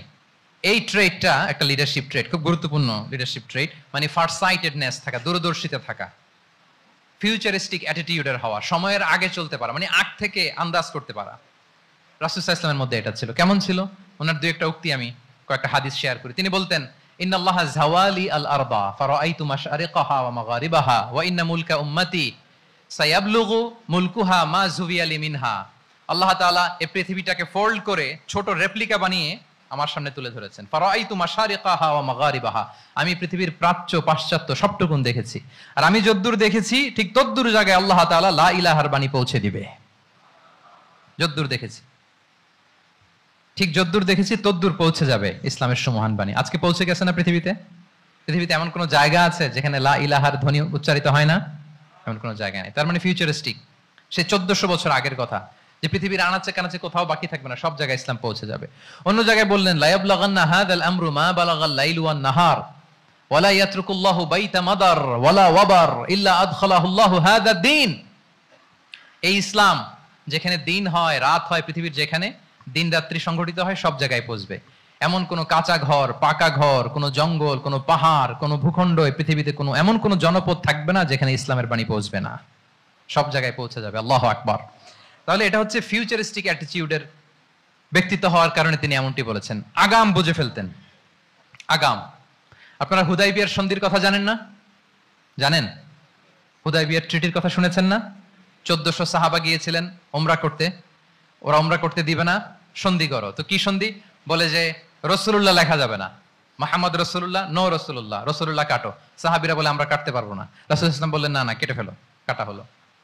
এই বছর ওমরা করতে পারবো না, সাহাবারা বলে আমরা মানি না। রাসূল সাল্লাল্লাহু আলাইহি ওয়াসাল্লাম বললেন এটাও মেনে নাও। আগামী বছর আসবো ওমরা করতে, থাকতে পারবা মাত্র 3 দিন। কয়দিন? সাহাবীরা বলে অসম্ভব, এটা আমাদের ভূখণ্ড, আমরা যতদিন মনে চায় থাকবো। রাসূল সাল্লাল্লাহু আলাইহি ওয়াসাল্লাম বললেন না না, বাদশাহ না, মেনে নাও। মক্কা থেকে কোনো লোক মদিনায় গেলে আমাদেরকে মক্কায় ফেরত দিতে হবে, কিন্তু মদিনা থেকে কেউ মক্কায় আসলে আমরা ফেরত দেব না। দেখছেন ক্লজগুলো? দেখছেন একটার পর একটা, সবগুলো কাফিরদের পক্ষে যায়। কোন সাহাবা রাজি হচ্ছেন না, কিন্তু আল্লাহ রাসূল সাল্লাল্লাহু আলাইহি ওয়াসাল্লাম কি বলেন? তিনি কি বললেন? মেনে নাও, রাজি। কারণ সাহাবারা তো অতটুক দেখতে পারতেছে না। বলেন, 3 তালা উপর থেকে, 3 তালা ভবন থেকে একজন মানুষ যদ্দূর দেখে, 30 তালা ভবনের উপর থেকে কি ওইরকমই দেখে? কিরকম দেখে? পানোরামিক ভিউ দেখে, সে অনেক বড় করে দেখে। আর 3 তালার উপর থেকেই সামান্য কিছু দেখে। রাসূল সাল্লাল্লাহু আলাইহি ওয়াসাল্লাম অনেক দূর দেখতে পাচ্ছিলেন। তিনি চিন্তা করলেন, কিছু বছর যদি আমাদের মধ্যে দাঙ্গা হাঙ্গামা যুদ্ধ বন্ধ থাকে, আমরা গ্লোবালি ইসলামকে ছড়াই দিতে পারবো। শান্তভাবে মদিনাতে একটা স্ট্রং ইসলামিক কমিউনিটি আমরা তৈরি করতে পারবো। আল্লাহু আকবার। এবং তিনি দেখতে পাচ্ছিলেন, ইন্না ফাতাহনা লাকা ফাতহাম মুবিনা, এই হুদাইবিয়ার এই চুক্তি, যেটা আদতে অ্যাপারেন্টলি মনে হচ্ছে সব আমাদের বিপক্ষে যায়, আসলে এইটাই আমাদেরকে ভূমি ধস জয় এনে দিবে। আল্লাহু আকবার। এবং সেটাই হয়েছে। তাহলে নেতার কাজ হচ্ছে, নেতা সময়ের আগে চলবেন, ফিউচারিস্টিক হবেন, যেটাকে আমরা বলি কি? ভিশনারি। কি বলি? তাহলে 8 নাম্বার পয়েন্টটা কি ছিল? ভিশনারি। 9 নাম্বার হচ্ছে রেজিলিয়েন্স। এটা একটা চমৎকার লিডারশিপ ট্রেট। রেজিলিয়েন্স মানে সংকট কাটিয়ে ঘুরে দাঁড়াবার সামর্থ্য, মানে যাকে কেউ থামাতে পারে না। আনস্টপেবল। আনস্টপেবল, কোনো কিছু তাকে থামাতে পারে না। লেগে থাকার মানসিকতা, টিকে থাকার মানসিকতা, সহজে হার না মানা, আবার ঘুরে দাঁড়ানো, এটার বলে রেজিলিয়েন্স। এই ক্যাপাসিটি, এই কোয়ালিটি রাসূল সাল্লাল্লাহু আলাইহি ওয়াসাল্লামের মধ্যে ছিল। হি ওয়াজ আনস্টপেবল, হ্যাভিং আনবিলিভেবল সাবর। কোনো কিছু রাসূল সাল্লাল্লাহু আলাইহি ওয়াসাল্লামকে থামাতে পারে নাই। পেরেছে? বলেন, পেরেছে কেউ থামাতে? ছোটবেলা থেকে স্ট্রাগল করে, একটার পর একটা স্ট্রাগল ফেস করে বড় হয়েছেন। জন্মের আগেই তো ওনার পিতাকে আল্লাহ তাআলা উঠিয়ে নিলেন। তার মানে বাবাকে নিজ চোখে এই দুনিয়াতে আমাদের প্রিয় নবীজি দেখে যান নাই। আল্লাহ রাসূল সাল্লাল্লাহু আলাইহি ওয়াসাল্লাম ওনার বাবাকে, পিতাকে দেখছেন? দেখেন নাই। ওনাদের আমেনা এবং আব্দুল্লাহ, ওনাদের সংসার ছিল মাত্র সপ্তাহখানেক, 1 সপ্তাহ সংসার। কয়দিনের সংসার? কয়দিনের? 7 দিনের। এই সপ্তাহখানেকের সংসারেই আল্লাহ তাআলা রাসূল সাল্লাল্লাহু আলাইহি ওয়াসাল্লামকে ওনার মায়ের পেটে পাঠিয়েছেন। আব্দুল্লাহ চলে গেলেন ব্যবসায়, ফিরে আসার পথে ওখানেই মারা গেলেন, ইয়াসরিবে। তার মানে জন্মের আগেই বাবাকে হারালেন, ইয়াতিম হয়ে দুনিয়াতে আসলেন। এরপরে মাকে হারালেন, এরপরে দাদাকে হারালেন, এরপরে চাচাকে হারালেন। Physically, mentally torture, emotionally traumatise করার যত ধরন আছে কাফিররা করেছে, কোনো কিছু রাসূল সাল্লাল্লাহু আলাইহি ওয়াসাল্লামকে থামাতে পেরেছে? বলেন, থামাতে পেরেছে? ওনার লাইফ থ্রেট ছিল। হিজরতের রাতে তো আল্লাহ তাআলা বললেন, আজই যেতে হবে, না হলে হত্যার ষড়যন্ত্র হচ্ছে, ব্ল্যাক ম্যাজিক করা হয়েছে। রাসূল সাল্লাল্লাহু আলাইহি ওয়াসাল্লাম খাসির মাংস, খাসির যে বাজুর মাংস, এটা পছন্দ করতেন। খাইবারে এক ইহুদি নারী এই খাসির মাংসের মধ্যে বিষ মিশিয়ে পয়জন দিয়ে রাসূল সাল্লাল্লাহু আলাইহি ওয়াসাল্লামকে খাইয়েছিল হত্যার জন্য, একটার পর একটা। বলেন, রাসূল সাল্লাল্লাহু আলাইহি ওয়াসাল্লামের মিশন থেকে এক চুল পরিমাণ ওনাকে পেছনে নেওয়া গিয়েছে? He was unstoppable. This is called resilience. একজন নেতার মধ্যে এই রেজিলিয়েন্ট মানসিকতা থাকতে হবে, যে আমাকে কেউ থামাইতে পারবে না, আমরা আমাদের মঞ্জিলে মকসুদে যাবই। হ্যাঁ, আমরা যাবই, আমাদেরকে কেউ থামাতে পারবে না, এই মেন্টালিটি হইতে হবে। এটা হচ্ছে একটা লিডারশিপ ট্রেট, রেজিলিয়েন্ট। 10 নম্বরে হচ্ছে স্ট্র্যাটেজিক লিডারশিপ। নেতার কৌশলী হতে হয়। তার যে লক্ষ্য, মিশন, ভিশন, এটা সে সুকৌশলে আদায় করে নিবে। নেতাদের কি হইতে হয়? কৌশলী। এটাকে বলে স্ট্র্যাটেজিক লিডারশিপ। এটা রাসূল সাল্লাল্লাহু আলাইহি ওয়াসাল্লামের ছিল। শুধু স্ট্র্যাটেজি নিয়ে, রাসূল সাল্লাল্লাহু আলাইহি ওয়াসাল্লামের স্ট্র্যাটেজি নিয়ে সুদীর্ঘ আলোচনা হতে পারে। আমি দুই একটা স্ট্র্যাটেজির কথা বলি, দুই একটা ওয়ার স্ট্র্যাটেজি। যুদ্ধের ময়দানে উনি কি স্ট্র্যাটেজি অবলম্বন করতেন দেখেন। উনি যুদ্ধের ডিস্ট্রাকশনকে, ক্যাজুয়ালিটি মিনিমাইজ করবার জন্য ওনার নির্দেশনা থাকতো, খবরদার কোনো নারীর গায়ে হাত তুলো না যুদ্ধের ময়দানে, শিশুর গায়ে হাত তুলো না, কোনো পাদ্রীর গায়ে হাত তুলো না, উপাসনারত যে সন্ন্যাসীরা আছে তাদের গায়ে হাত তুলো না, ওই এলাকার গবাদি পশুগুলোকে মেরো না, গাছপালা ধ্বংস করো না, যারা তোমাদের বিরুদ্ধে তলোয়ার ধরেনি তাদেরকে অ্যাটাক করো না। আল্লাহু আকবার, হোয়াট এ স্ট্র্যাটেজি! এবং যুদ্ধ চলাকালীন সময়ে সব সৈনিককে উনি এক জায়গায় মোতায়েন করতেন না। সব সৈনিককে এক জায়গায় মোতায়েন করতেন না, 5 ভাগে ভাগ করে নিতেন। ডান পাশে মাইমানা, বাম পাশে মাইসারা, সামনে হচ্ছে মুকাদ্দিমাতুল জাইশ, মাঝখানে কালব, পেছনে খালফ। এইভাবে 5টা ব্যাটালিয়নে ভাগ করে তারপরে তিনি যুদ্ধ পরিচালনা করতেন। What a war strategy! বদরের যুদ্ধে যখন পৌঁছলেন, মক্কা থেকে মদিনা থেকে 130 কিলোমিটার দূরে, দূরে আফসা দেখা যায়, মরিচিকার মধ্যে দেখা যায় ওই যে মুশরিকরা ওখানে আসছে, কিন্তু তারা কতজন এটা তো বোঝা যায় না। তো কিছু ছেলে এই মরুভূমিতে থাকে, ওদেরকে পানি সরবরাহ করে। এদেরকে রাসূল সাল্লাল্লাহু আলাইহি ওয়াসাল্লাম জিজ্ঞেস করলেন যে কুরাইশরা যে আসছে তারা সংখ্যায় কত? এটা না জানলে তো উনি ওনার ওয়ার স্ট্র্যাটেজি ঠিক করতে পারবেন না। যুদ্ধের কৌশল। তো এরা বলে নাহনু লা নাদরি, আমরা জানি না কত। এখন এটা কিভাবে তিনি বের করবেন? সংখ্যায় তারা কত, এটা তো আমাকে ফাইন্ড আউট করতে হবে। রাসূল সাল্লাল্লাহু আলাইহি ওয়াসাল্লাম বলেন যে ওরা কি খায়? বলে যে প্রতিদিন উট জবাই করে খায়। তো রাসূল সাল্লাল্লাহু আলাইহি ওয়াসাল্লাম বলেন যে প্রতিদিন কয়টা উট লাগে? বলে যে ইয়াউমান তিসআন ওয়া ইয়াউমান আশরান। 2 দিন হইছে আসছে, তো প্রথম দিন দেখলাম 9টা জবাই করছে, আজকে দেখছি 10টা জবাই করছে। রাসূল সাল্লাল্লাহু আলাইহি ওয়াসাল্লাম বললেন ইদান আল কওমু মা বাইনা আত-তিসআমিয়া ওয়াল আলফ। তাহলে ওরা 900 থেকে 1000 এর মধ্যে। সুবহানাল্লাহ। এবার বলেন বদরের যুদ্ধে কুরাইশদের সংখ্যা ছিল কত? আল্লাহু আকবার। What a war strategy! নমুনা দেখে বুঝে ফেলছেন কতজন তারা। এইভাবে রাসূল সাল্লাল্লাহু আলাইহি ওয়াসাল্লাম ওনার স্ট্র্যাটেজি নির্ধারণ করতেন। লোকেশন শেয়ার করতেন না। সুবহানাল্লাহ। কোথায় যাবেন বলতেন না, চলো চলো বলে ছুটতেছেন। কোথায় যাবেন উনি জানেন। অ্যাটাক করবেন এইদিকে ডান দিকে, অ্যাটাক করবেন কোন দিকে? কিন্তু মদিনা থেকে বের হতেন বাম দিক দিয়ে। অ্যাটাক করবেন উত্তরে, মদিনা থেকে বের হতেন কোন দিক দিয়ে? দক্ষিণ দিক দিয়ে। যে রাতে হিজরত করবেন মদিনা উত্তর দিকে, উনি দক্ষিণ দিকে চলে গেছেন গারে সাউরে 3 দিন থেকে আগে, ওরা যাতে বুঝতে না পারে। সুবহানাল্লাহ। এটা ছিল রাসূল সাল্লাল্লাহু আলাইহি ওয়াসাল্লামের ওয়ার স্ট্র্যাটেজি। এবং সবাই যেই পথে মক্কা থেকে মদিনা যায় উনি কিন্তু ওই পথে যাননি। ক্যারাভেন গুলো, কাফেলাগুলো যেই পথে মক্কা থেকে মদিনা ইউজুয়াল রুট যেটা যাননি, সাওয়াহেলি পথে সাগরের পাশ দিয়ে স্পেশাল একজন গাইড ভাড়া করে তিনি গিয়েছেন। আল্লাহু আকবার। This is called strategy. তাহলে স্ট্র্যাটেজিক লিডারশিপ লাগবে। একজন নেতার স্ট্র্যাটেজিক প্ল্যানিং ঠিক করা লাগবে। এটা তাকে সামনের দিকে আগাতে অনেক সহায়তা করবে। রাসূল সাল্লাল্লাহু আলাইহি ওয়াসাল্লামের যে জিওপলিটিক্যাল অ্যাওয়ারনেস, এগুলো নিয়ে কথা বলতে গেলে অনেক লম্বা সময় লাগবে, আমরা যাব না। 10 নম্বরে ছিল স্ট্র্যাটেজিক লিডারশিপ, 10টা বলে ফেলছি, আর 2টা 2 মিনিটে বলে শেষ করব। 11 নম্বর প্র্যাকটিক্যাল উইজডম। প্র্যাকটিক্যাল উইজডম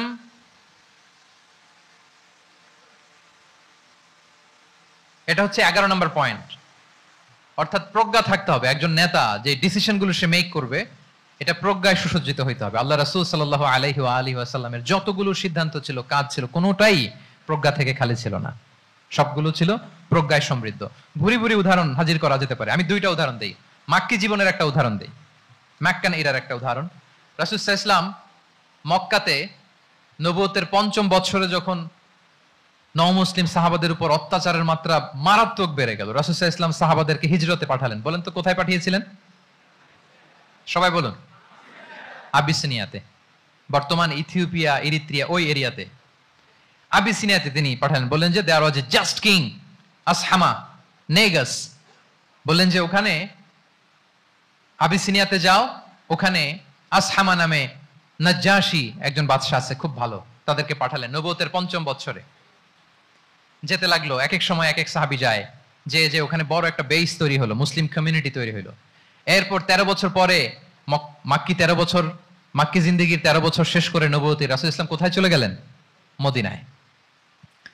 মদিনায় যে রাসূল ইসলাম একটা ইসলামী স্টেট তিনি প্রতিষ্ঠা করলেন। প্রথম হিজরি যায়, দ্বিতীয় হিজরি যায়, একটার পর একটা যুদ্ধ যায়, মুসলিম কমিউনিটি বাড়ে, কমপ্লিট ইসলামিক স্টেট হয়ে যায়। কিন্তু ওই আবিসিনিয়া থেকে ওই গ্রুপ আর ফিরে না।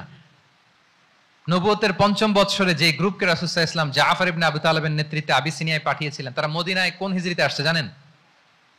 এইটা যদি কেউ উত্তর দিতে পারে তাহলে বুঝবো he is very genius in সিরাত।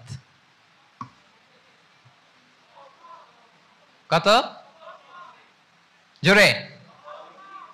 9ম, 7ম। মাশাআল্লাহ। কয়জন বলছে? এটা জানতেন? কে কে হাত তোলেন? মাশাআল্লাহ, অনেক জিনিয়াস আছে তো এখানে। হ্যাঁ, লটস অফ জিনিয়াস। মাশাআল্লাহ, মাশাআল্লাহ, তাবারাকাল্লাহ। জি, 7ম হিজরিতে এসেছিলেন জাফর ইবনে আবি তালেবের নেতৃত্বে। এখানে হিকমা, রাসূল সাল্লাল্লাহু আলাইহি ওয়াসাল্লামের উইজডমের ব্যাপারটা হচ্ছে, রাসূল সাল্লাল্লাহু আলাইহি ওয়াসাল্লাম আছেন মদিনাতে, একের পর এক কোরআনের আয়াত নাজিল হচ্ছে, আহকামগুলো সাহাবারা প্র্যাকটিস করতেছে, মসজিদে নববী হলো, ইসলামিক স্টেট হলো, বদরের যুদ্ধ হলো, উহুদ হলো, খন্দক হয়ে গেল, সব হয়ে যায়। কিন্তু ওনারা ফিরেন না কেন? ওনারা ফিরলেন সেই 7ম হিজরিতে খায়বার বিজয়ের পরে। এবং যেদিন জাফর ইবনে আবি তালেব আবিসিনিয়া থেকে সবাইকে নিয়ে ফিরলেন, রাসূল সাল্লাল্লাহু আলাইহি ওয়াসাল্লাম এত খুশি হলেন, উনি বললেন বিআইয়িহিমা আনা লা আদরি বিআইয়িহিমা আনা আফরাহ বিফাতহি খায়বার আও বিকুদুমি জাফর। আজকে কোনটাতে আমি বেশি হ্যাপি আমি জানি না, আমার ভাই জাফরকে পেয়ে নাকি খায়বার বিজয়ের কারণে। আমি কনফিউশনে পড়ে গেছি যে এইটাতে বেশি খুশি হইলাম নাকি ওইটাতে। এর কারণ হচ্ছে রাসূল সাল্লাল্লাহু আলাইহি ওয়াসাল্লাম অপেক্ষা করতেছিলেন যে মদিনা এই স্টেটটাকে আগে ইন্টারনাল এবং এক্সটার্নাল যত থ্রেট হতে পারে সবগুলো থেকে আগে সেফ জোন বানাতে হবে। এমন হতে পারে মদিনা হাতছাড়া হয়ে যেতে পারে। মদিনা যদি হাতছাড়া হয়, মদিনা থেকেও যদি আমার হিজরত করা লাগে, আমি কই যাব? ওইটারে সেকেন্ড বেস, প্ল্যান বি হিসেবে রেখে দিয়েছিলেন যে জাফর তুমি আইসো না, তুমি থাকো, নতুন নতুন যা আয়াত আসবে আমি সাহাবী দিয়ে এই বিধানগুলো পাঠাবো, ওখানে প্র্যাকটিস করতে থাকো, ইউ উইল বি ফাইন দেয়ার, থাকো, আশা লাগবে না। থাকতে থাকতে সপ্তম হিজরি পর্যন্ত, খন্দকের যুদ্ধের মাধ্যমে যখন কুরাইশদের 20 দাঁত ভেঙে দেওয়া হলো, সপ্তম হিজরিতে যখন খায়বার দুর্গ বিজয় হয়ে গেল, now Islam came as a regional super power. রাসূল ইসলাম বুঝলেন আর ইন্টারনাল থ্রেটও নাই, এক্সটার্নাল থ্রেটও নাই, এবার আর কোনো টেনশন নাই। জাফর ইবনে আবি তালিবকে চিঠি পাঠালেন, তিনি বিশাল বাহিনী নিয়ে মুসলিমদেরকে নিয়ে তিনি ব্যাক করলেন মদিনাতে। আল্লাহু আকবার। This is called wisdom, practical wisdom. রাসূল সাল্লাল্লাহু আলাইহি ওয়াসাল্লামের এইভাবে এমন কোনো সিদ্ধান্ত নাই যেটার পেছনে প্রজ্ঞা ছিল না, প্রত্যেকটা সিদ্ধান্ত ছিল প্রজ্ঞায় সুসজ্জিত। আমরা যদি মদিনার একটা উইজডমের কথা খেয়াল করি, খুব সংক্ষেপে বলি। মদিনাতে আল্লাহ রাসূল সাল্লাল্লাহু আলাইহি ওয়া আলিহি ওয়াসাল্লাম, মদিনার সোসাইটিতে মুনাফিক কারা বলেন তো? এটা কি রাসূল সাল্লাল্লাহু আলাইহি ওয়াসাল্লাম জানতেন না? জানতেন কিনা বলেন? এই জানাটা কি ধারণা বেজ, মানে মনে হয় ও মুনাফিক এরকম, নাকি গাইডেড বাই ওয়াহি, গাইডেড বাই রেভেলেশন? স্বয়ং আল্লাহ তাআলা জানিয়ে দিয়েছেন। এরপরও কোনোদিন রাসূল সাল্লাল্লাহু আলাইহি ওয়াসাল্লাম মানুষের সামনে কাউকে মুনাফিক বলে পরিচয় করিয়ে দেন নাই। মদিনার সোসাইটিতে কেউ জানতো না, বুঝতে পারতো আচরণ মুনাফিকের মতো, কিন্তু রাসূল সাল্লাল্লাহু আলাইহি ওয়াসাল্লাম কখনো বলেন নাই যে ও মুনাফিক। কখনো বলছেন? বলেন নাই। চিন্তা করছেন? আমরা তো কথায় কথায় ফেসবুকে মন মতো না হইলে কি লিখি? মন মতো না হলেই বেসড অন অ্যাজাম্পশন, আমার মন মতো হয় নাই ও মুনাফিক। কিন্তু ওহী দ্বারা সুনিশ্চিত হয়েও রাসূল সাল্লাল্লাহু আলাইহি ওয়াসাল্লাম কাউকে মুনাফিক বলে অ্যাড্রেস করেন নাই। আল্লাহু আকবার। কেন করেন নাই? মুসলিম সাহাবারা চটে যাবে, মুনাফিকদেরকে হত্যা করবে, তখন মুশরিকরা, কুরাইশরা, ইহুদিরা কি বলবে? যে মুহাম্মদের অনুসারীরা একে অন্যকে হত্যা করে। কারণ মুনাফিকরা তো অন্য সাহাবীদের মতো তারাও মসজিদে নববীতে এসে রাসূল সাল্লাল্লাহু আলাইহি ওয়াসাল্লামের পেছনে নামাজ পড়তো। অ্যাপারেন্টলি দেখতে তো তারাও মুমিন, দেখতে তারাও কি মুমিন। কখন রাসূল সাল্লাল্লাহু আলাইহি ওয়াসাল্লাম বলেন না। তবে হুযায়ফা ইবনুল ইয়ামান রাদিয়াল্লাহু তাআলা আনহু নামে একজন সাহাবী, উনি মদিনার গোয়েন্দা বিভাগের প্রধান ছিলেন রাসূল সাল্লাল্লাহু আলাইহি ওয়াসাল্লামের, উনাকে বলে গিয়েছিলেন কারা কারা মুনাফিক, নামের লিস্টটা এজ এ রেফারেন্স শুধু উনাকে বলেছিলেন, আর কাউকে বলেন নাই। এজন্য ওমরে ফারুক রাদিয়াল্লাহু তাআলা আনহু যখন মদিনার খলিফা, তখন তিনি কেউ মারা গেলে ওনাকে যখন জানাজার ইমামতির জন্য বলা হতো, উনি দেখতেন যে ওই জানাজায় হুযায়ফা গিয়েছে কিনা। যদি হুযায়ফা ইবনুল ইয়ামান ওখানে যেতেন, উনি ওই নামাজের ইমামতি করতেন। আর যদি দেখতেন ওইখানে হুযায়ফা নাই, ওইখানে ওমরও নাই রাদিয়াল্লাহু তাআলা আনহু, আল্লাহু আকবার, তিনি কৌশলে পাশ কাটিয়ে বলতেন অন্য কেউ এই নামাজের ইমামতি করে দাও, আমি যাব না। আল্লাহু আকবার। তাহলে রাসূল সাল্লাল্লাহু আলাইহি ওয়াসাল্লামের উইজডম দেখেন, তিনি কমিউনিটির মধ্যে ইউনিটি ধরে রাখার জন্য কখনো মুনাফিকদের নাম বাই নেম তাদেরকে চিনতেন, কখনো ডিসক্লোজ করেন নাই। আল্লাহু আকবার। This is called wisdom. তাহলে 11 নম্বর কি ছিল? Practical wisdom. লাস্ট পয়েন্ট, অনেক লম্বা হয়ে গেছে আলোচনা। শেষ নাম্বার হচ্ছে 12 নাম্বার হচ্ছে, লাস্ট পয়েন্ট হচ্ছে succession management. A good leader produces a good leader, a true leader produces a true leader. একজন ভালো নেতা সে ভালো নেতা তৈরি করে, কি বলেন?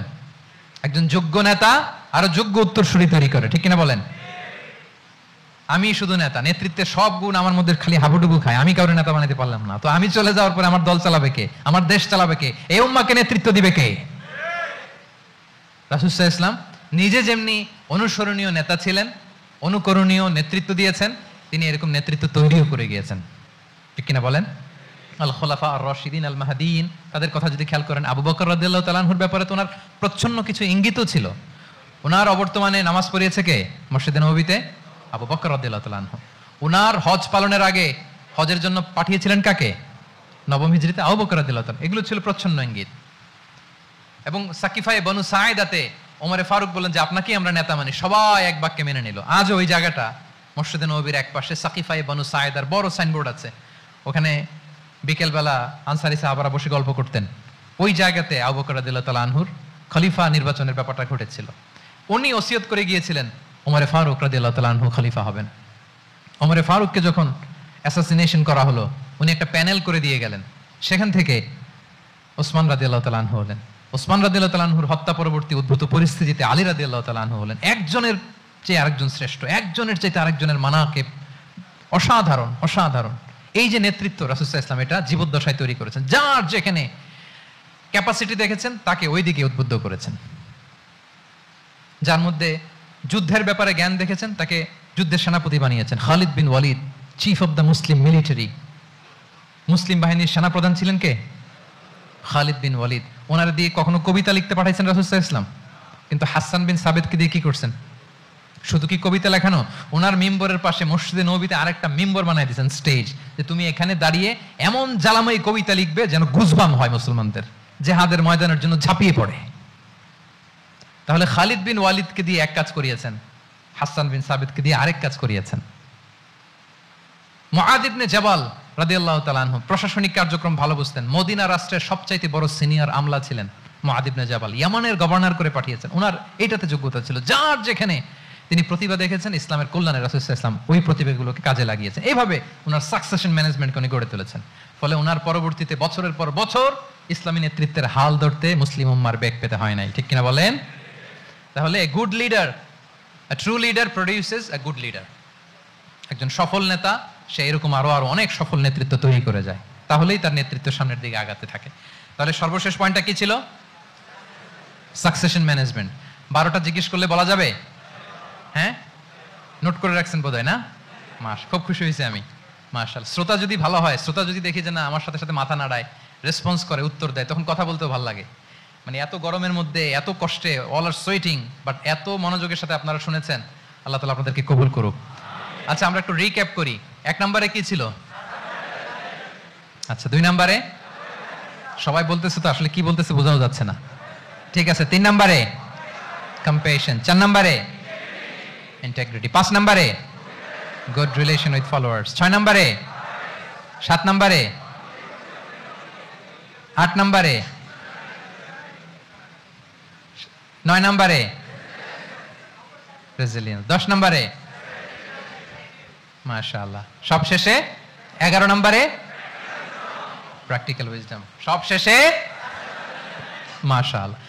যুগোপযোগী নেতৃত্বের জন্য, যুগোপযোগী নেতৃত্ব তৈরি করবার জন্য রাসূল সাল্লাল্লাহু আলাইহি ওয়াসাল্লামের এই যে লিডারশিপ ট্রেট, লিডারশিপ ফিচার্স, লিডারশিপ কোয়ালিটি, ওনার যে নেতৃত্বের ধরন আমরা জানলাম, এগুলো থেকে আমাদের অনেক শেখার আছে, অনেক নেয়ার আছে। আমরা চাইবো আমাদের আগামী নেতৃত্ব আল্লাহ রাসূল সাল্লাল্লাহু আলাইহি ওয়াসাল্লামের লিডারশিপ ট্রেট থেকে উপকৃত হবে, তারা এগুলো স্টাডি করবে, এখান থেকে তারা তাদের নিজেদের নেতৃত্বকে সাজাবে। আল্লাহ তাআলা আমাদের সবাইকে কথাগুলো বোঝার ও আমল করার তৌফিক দান করুক। আমি আবারও মিনার চট্টগ্রাম বিশ্ববিদ্যালয়কে অন্তরের অন্তঃস্থল থেকে শুভেচ্ছা জানাই এরকম চমৎকার প্রোগ্রামের আয়োজন করবার জন্য। ইউনিভার্সিটি অথরিটিকে আমি শুভেচ্ছা জানাই এবং আমার মাথার তাজ সম্মানিত শিক্ষক মণ্ডলীকে শুভেচ্ছা জানাই এবং প্রিয় শিক্ষার্থী বন্ধুদেরকে আবারও প্রাণঢাল অভিনন্দন জানিয়ে রাসূল সাল্লাল্লাহু আলাইহি ওয়াসাল্লামের নেতৃত্বের উপর প্রফিটিক লিডারশিপ টপিকে এই আলোচনা আমি এখানেই শেষ করছি।